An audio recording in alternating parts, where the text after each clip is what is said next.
Joining me now is the opposition leader, Peter Dutton.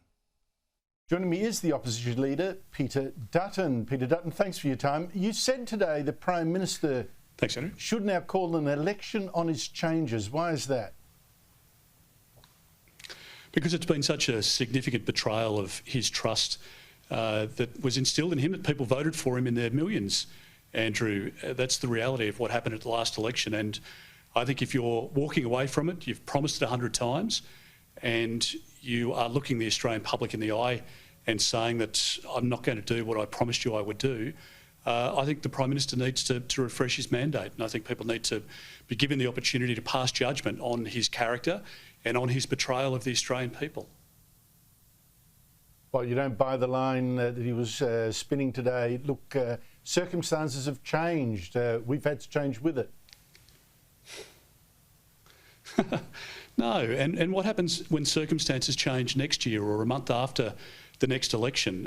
Does he then wind back the tax cuts that he's announced today? Well, likely. I mean, that's what he was very clear about today at the press club, that any policy is subject to change and nothing is set in stone. I mean, it was the most significant display of weak leadership that I've seen in my 20-odd years in the Parliament. It was quite remarkable.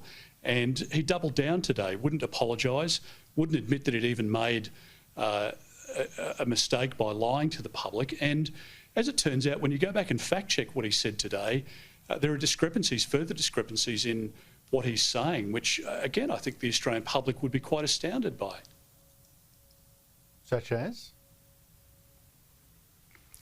Well, he makes out that somehow he's been given this letter of comfort from the Reserve Bank or from Treasury. It's a nonsense.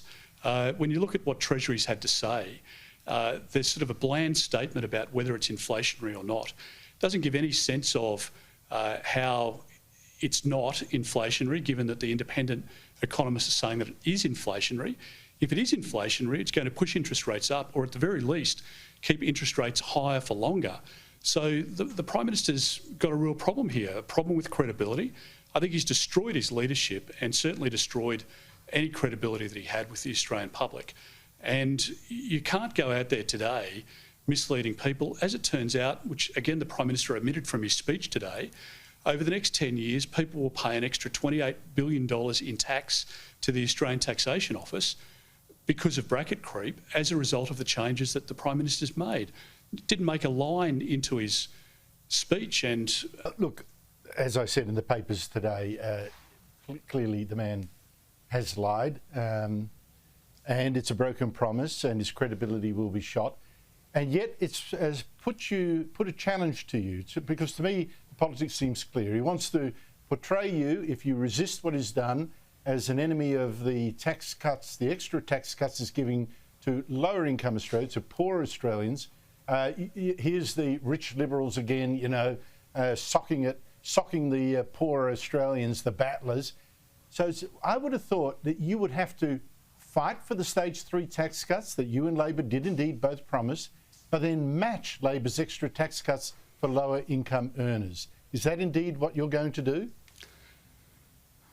Well, Andrew, again, we've only just received the detail from the Prime Minister in his speech today.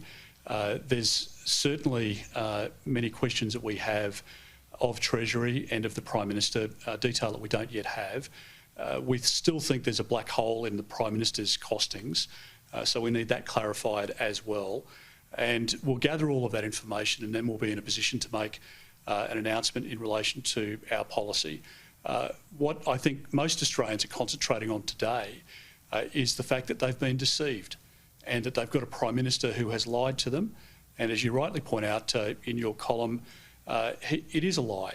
There's no sugarcoating it. There's no saying that it was an off-the-cuff remark and it could have been interpreted either way. He promised it 100 times. And we need to get to the bottom of their costings and understand the impact on inflation, whether that's going to push interest rates up. I think the other important point to make is that it's clear that this position was taken after they saw the polling before Christmas in Dunkley. It's pretty dire for Labor, I've got to say.